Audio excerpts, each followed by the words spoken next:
Hello everyone and welcome back to another book review. Today we are traveling back in time and confronting the monstrous with Medieval Monsters, Terrors, Aliens, and Wonders by Sherry C.M. Lindquist and Asa Simon Mittman. This is what the cover looks like. It's a little bit of a bigger book and it is filled with a lot of interesting art discussing, as the title suggests, monsters and what was considered monstrous in the medieval times.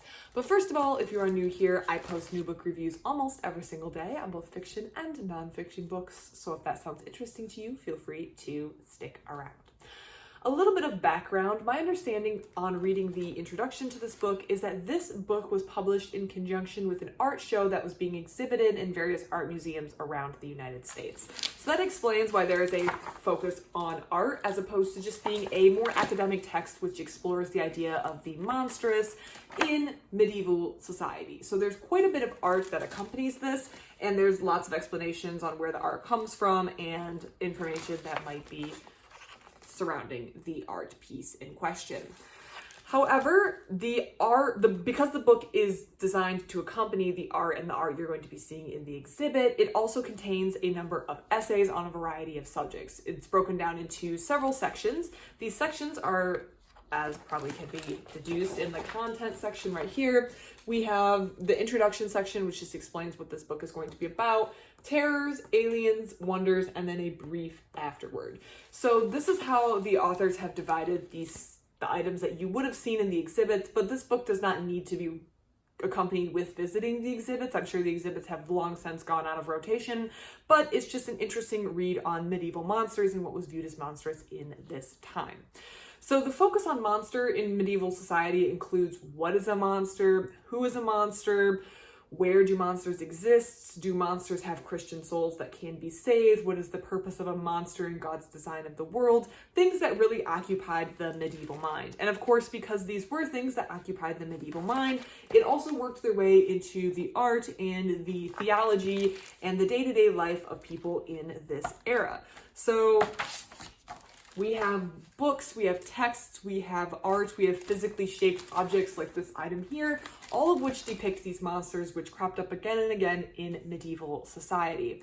And the authors try to get inside the medieval mindset and explain what you're looking at in each one of these sections: the terrors, the aliens, and the wonders. There's the terror, the awe, the fear that these monsters can inspire. These are terrifying beasts that can do quite a bit of damage, and they are depicted as such. So we do have that terrorizing aspect. Then we have the alien aspect, in which the monstrous can just be the other. In medieval society, of course, people traveled less than they do now, and there was just a lot more localized knowledge, I feel like, in that people, unlike today where maybe we have access to the internet where everything, almost everything, it seems like, can be found out, people were just going to have to rely a lot more on the books they had locally available to them, or word of mouth, or stories that they heard. So I feel like there was more of a tendency, well, maybe not more, people still do this, to have the us versus them mentality, where the them could be aliens and, in a sense, monstrous. I feel like this pairs really well with another book that I've read,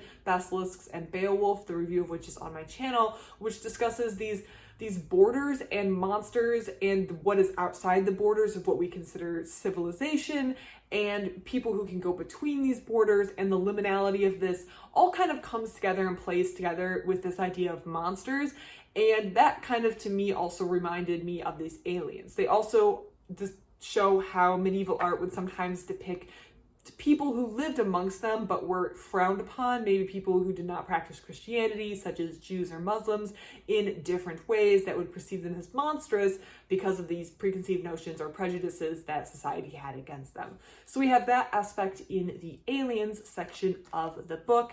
And then we have the wonders section, which just talks about the invoking of wonder in the medieval times. I think I actually liked the wonders section the most. I'm not entirely sure if I can put a finger on why. Maybe I just preferred the art in the wonder section. That is the third part of the book.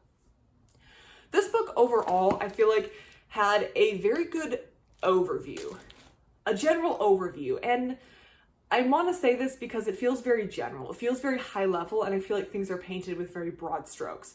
But when you're writing a book, a nonfiction book like this, you have the opportunity to do a general overview of what you're going to be seeing, such as medieval monsters. That is a large topic, a very broad topic to tackle, versus getting very niche and getting into the details of maybe a specific type of monster depicted in a certain way in a very specific area of France per se. That feels very niche.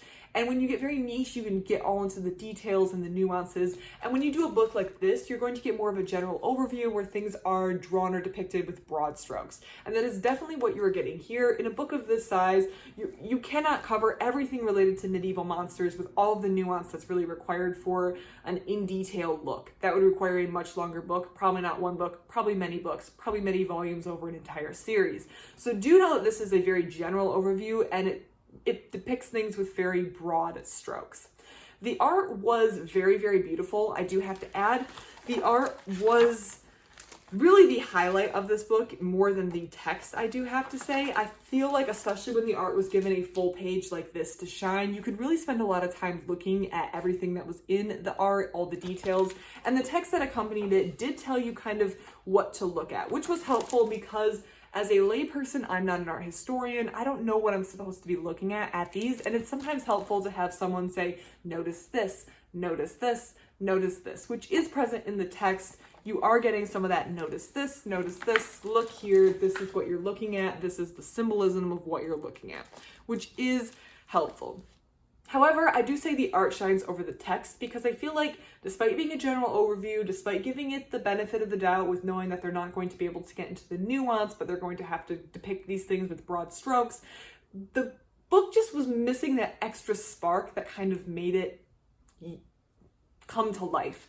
This is kind of a airy topic that I'm not really sure how to address. There's been other books I've read in the past, the fiction book, The Terraformers comes to mind, where everything seems to be technically well executed. I can't really fault anything. The essays weren't like poorly written in my personal opinion. The art, they were general and had a general overview of things, but they weren't full of grammatical mistakes or incomprehensible to follow. The art is really enjoyable, but nothing really came together with that little spark that makes a book stand out. And I feel like for that reason, this book feels like it's just going to get lost in the masses of books that I've read, where nothing is really going to stand out really strongly to me after reading this book. I feel like when a book misses that spark, it's not necessarily a bad book. I can't really find anything strong to fault about reading this book, but I can say that missing that spark means it's probably not going to stand out strongly for me. It's just going to give me that general overview and basis that I need to go forward, which might be all you're looking for. But for me, I just kind of wanted that extra spark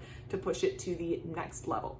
I do have to say there was a very good part of this book, the best part of the book, I might add, and it's on page 167, the bibliography.